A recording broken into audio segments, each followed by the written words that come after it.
Hello, today is 4th class on immunization and today's topic will be the vaccination schedule, the route of administration of different scheduled vaccines and the adverse effects of these vaccines. So, in 1974, WHO took the global initiative to design EPI. The full form is Expanded Program of Immunization.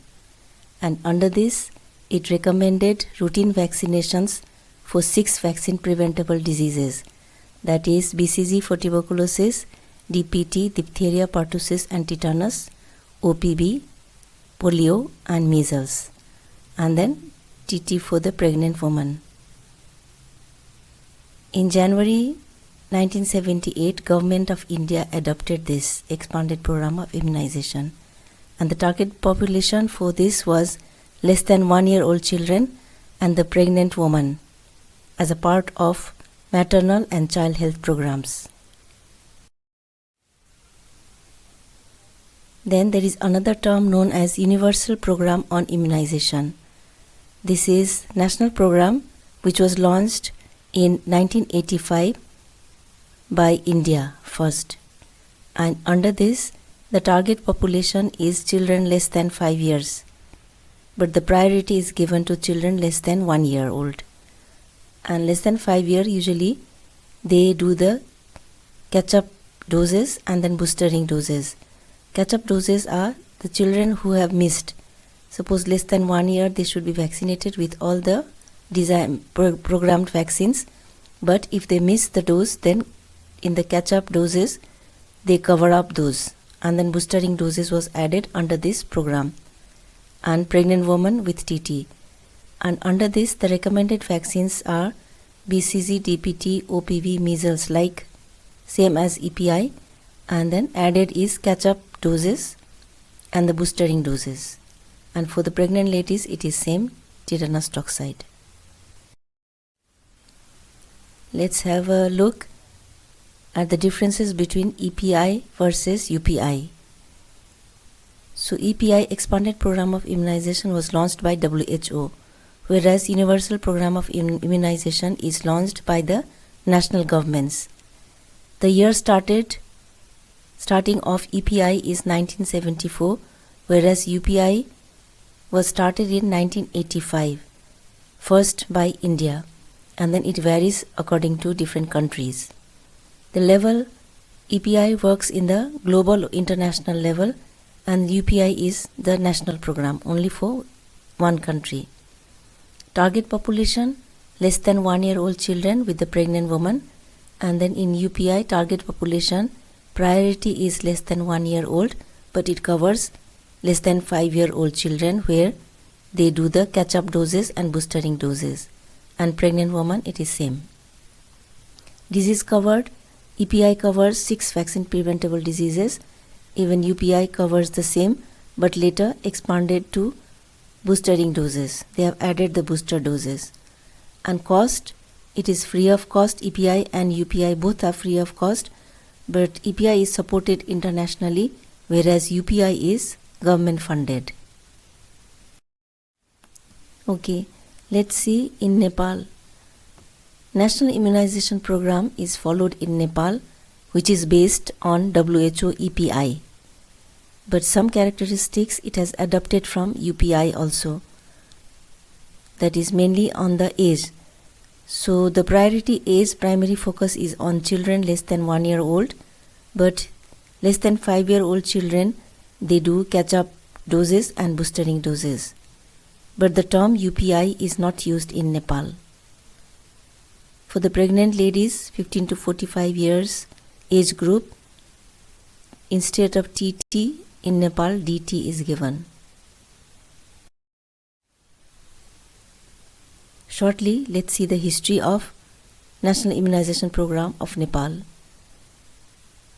So this program started in 1978-79 and the BC is 2034. So then this program was called EPI program. When it started as EPI program and it covered 2 antigens, BCG and DPT, and then started in 3 districts. 1980, OPV was added in the schedule. 1982, measles was added in the schedule. So this makes the 6 vaccine preventable diseases. And after 9 years, in 1988, all 75 district was covered with the 6 antigens of the vaccines. So BCG, DPT, OPV, measles and tetanus was termed as essential vaccines. And this is provided free of cost. And funding sources comes from different sectors. So primary sector or main is from Nepal government, that is through Ministry of Health and Population, that is the principal implementing authority. Then the major international partner is Gavi, the Vaccine Alliance. This Gavi Vaccine Alliance is a global health partnership that works to increase access to vaccines in low-income countries, and it funds vaccine for the world's poorest countries. So it funds Nepal also as a major international partner. And beside this, rest other fund, technical and some financial support comes from WHO and UNICEF. Later, there was addition in the Nepal immunization program. In the EPI, they have added vaccines, and then in year 2002, EPI was renamed National Immunization Program. So let's see the vaccines, how it was added, or how expanded program of immunization they have added several vaccines in the schedule. So hepatitis B vaccine was added or introduced in 2002. HIV vaccine and JE vaccine, that is Japanese encephalitis vaccine, was introduced in 2009. MR or measles and rubella. In Nepal, measles and rubella is given. So this was started in 2013, and then second dose was started in year 2015. And then pneumococcal conjugate vaccine and DT was started in 2014. Before 2014, as per EPI, pregnant ladies used to get TT vaccine, but after 2014 they are giving DT vaccine for pregnant ladies. Then injectable polio vaccine was introduced in 2014, and which was switched later to fractionated injectable polio vaccine in 2018. Rotavirus vaccine started in 2020. Then typhoid conjugate vaccine started in 2022. Then human papilloma virus vaccine started in 2025. So these are the vaccines which are added till date. Okay, this one is very important. So let's see the immunization, national immunization schedule in Nepal, that is as per year 2026. So according to this, BCG vaccine is given soon after birth. If not given on birth, then on the first contact you can give. Then pentavalent, which contains DPT, diphtheria, pertussis, tetanus, hepatitis B vaccine, and HIV, Haemophilus influenza vaccine. And then OPV, oral polio vaccine, is given at 6 weeks, 10 weeks and 14 weeks of life. Rotavirus vaccine is given at 6 weeks and 10 weeks. And the pneumococcal conjugate vaccine is given at 6 weeks, 10 weeks and 9 months. Fractionated injectable polio vaccine is given at 14 weeks and 9 months. And MR vaccine, that is against measles and rubella, is given at 9 months and 15 months. JE, that is Japanese encephalitis vaccine, is given at 12 months. Typhoid conjugate vaccine in 15 months. Then human papilloma virus vaccine is given for girls 10 years old, or they cover the grade 6 girls, females, single dose in Nepal. And TD vaccine, 2 doses is given in the first pregnancy, then subsequent pregnancy 1 booster dose is given.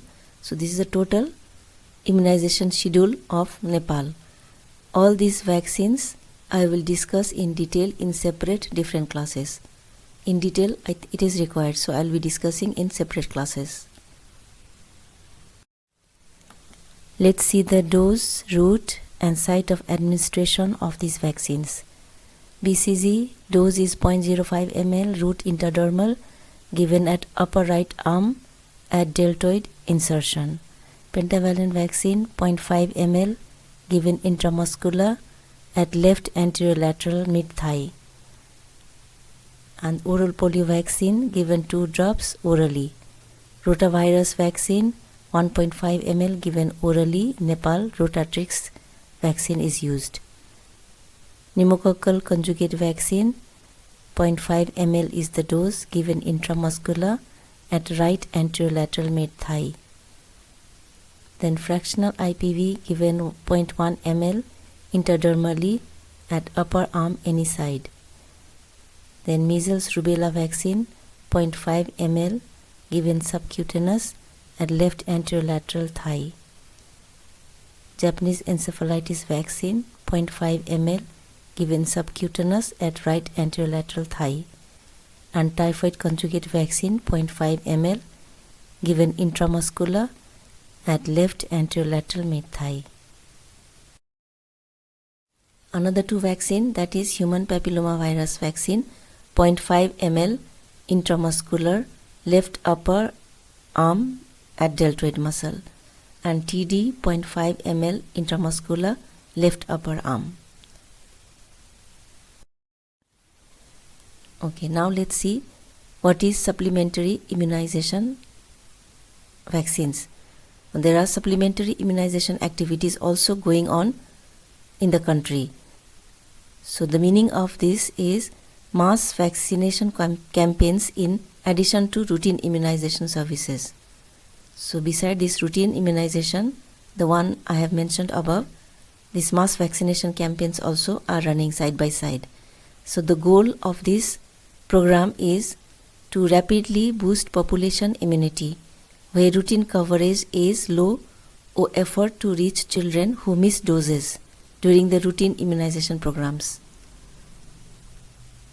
And then to vaccinate, in this program, the target is to vaccinate all group and is time limited also. So within 1 or 2 days, in a days or in 1 week, you are supposed to vaccinate all the target aged children. So sometimes whole of the school aged children is targeted at certain age. So depends which vaccine you are using. Or under 5 children are targeted in a few days, 2-3 days or maybe 1 week, and then same time the whole country is giving the vaccination. So some vaccines which are involved in this program are polio, oral polio and injectable polio vaccine, measles OMR, and then tetanus for women of reproductive age, and then Japanese encephalitis vaccines. Now let's see the different types of supplemental immunization activities. Number 1, catch-up campaigns. Here you vaccinate children who have missed the doses during the routine immunization. Follow-up campaigns are the periodic boostering of the specific vaccines. This is given to maintain the immunity. And there is outbreak response immunization. Suppose there is an outbreak of a disease, example polio, then you vaccinate around 500 children surrounding certain area. To all children you vaccinate on the same day. So this is known as outbreak response immunization. Another is national or local immunization day. So here also mass effort throughout the whole country on the same day or same date you give the vaccination in a mass. This is known as National Immunization Day. Example, we do this in polio. During the polio eradication, one of the steps is to vaccinate the mass in the same day. That is known as National Immunization Day.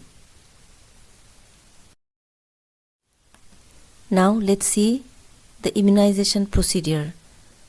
Here we'll see what all steps we are supposed to take and what all we are supposed to know before giving vaccine to a child.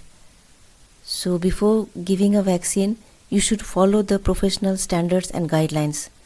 which is set in the Nursing and Midwifery Council Code of Professional Conduct. So just follow that standards and follow the ethics before going to the vaccination. After this step, you're supposed to give specific trainings.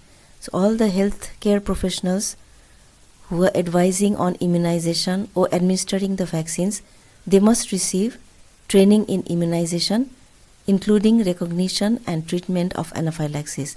They should not only learn how to immunize, but they should also recognize the side effects, and then they should know how to manage the emergency situation.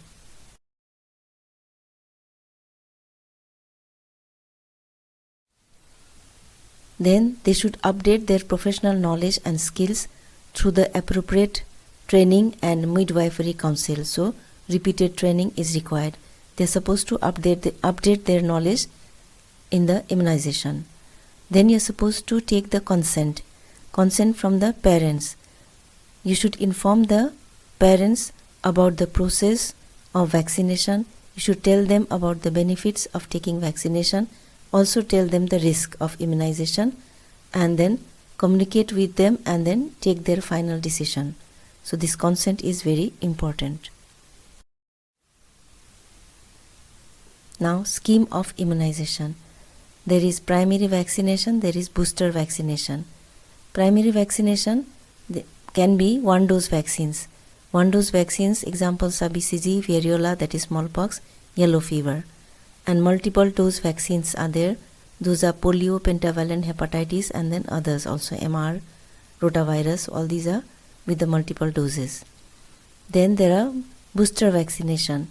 So booster vaccination usually we give to maintain the immunity level after it declines, after some time has passed. So boostering, the vaccines which require boostering is DT, MR, in some countries MMR. And always note that compliance with the recommended dose and route of vaccination will limit the adverse event and the loss of efficacy. So always follow the recommendation with the correct dose and correct route. If you follow correct dose and route, there are less chances of adverse effects, and then also efficacy of vaccine is good.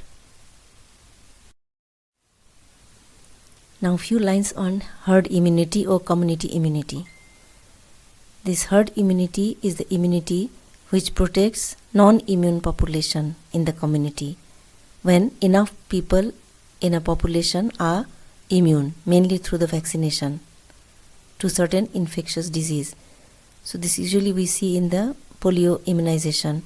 So certain population is immunized per orally, and then these vaccines are passed through the stool and then contaminate the other non-vaccinated people or non-immune population and protect them from disease. So if you, with the herd immunity, the spread or outbreak of disease is either slowed or it is stopped. So it is beneficial. There is a term known as herd immunity threshold.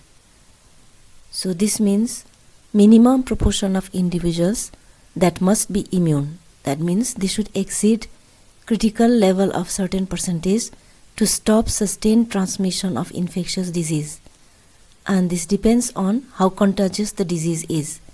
Example, for measles, as measles is very contagious. So for measles, approximately 95% of herd immunity threshold is required to prevent the spread of the disease. For polio, approximately 80 to 85% is needed. And to take out this, there is a formula. Herd immunity threshold is taken out by formula 1 minus 1 divided by RO, where RO means the average number of secondary infection caused by one infected person in fully susceptible population. So this is RO is one infected person can infect how many 100% susceptible population. So by this you can take out herd immunity threshold for each infectious disease. Advantage of herd immunity is it protects an adequate proportion of susceptible children or individuals and reduces the risk of disease in unimmunized children. there are different optional vaccines beside those routine vaccines which are important. So those are influenza vaccines, varicella vaccine, hepatitis A vaccine, meningitis, pneumococcal 23, that is PPS V23 vaccine. So these vaccines also I'll discuss later. Now come to adverse reactions of the vaccine. Adverse reactions are very rare, so this you should tell the parents, otherwise they feel scared to take the vaccines. And if there is also, those are temporary and self-limiting. There can be just local inflammation. Their fever can occur, which lasts for 24 to 48 hours. Some children, minor skin rash can occur, and then pertussis vaccine can lead to convulsions, which is rare, 1 in 10,000, and there can be state of shock 6 to 10 hours after the injection, and this is also very rare, 1 out of 20,000. And some children, they may show prolonged crying, they may have prolonged crying. This is also rare, 0.5 per 10,000 children or the vaccinated children. Contraindication of vaccines are again very few. Usually we delay or defer the vaccines during the severe illness if the child is requiring some treatment. During outbreak of measles, we don't give measles vaccine, but we defer and then later you can give. Live attenuated vaccines are not given to the immunodeficient children. And DPT should be discontinued in case of very severe post-vaccinal reactions. If the anaphylaxis symptoms was seen with the first dose, then you should discontinue the DPT vaccine. So after vaccination, see the doctor immediately if there is a very prolonged crying and persistent crying, if the child has a convulsions, if the child develops skin rash, and if the child looks very ill and is very lethargic, then you should be consulting the doctor. Thank you.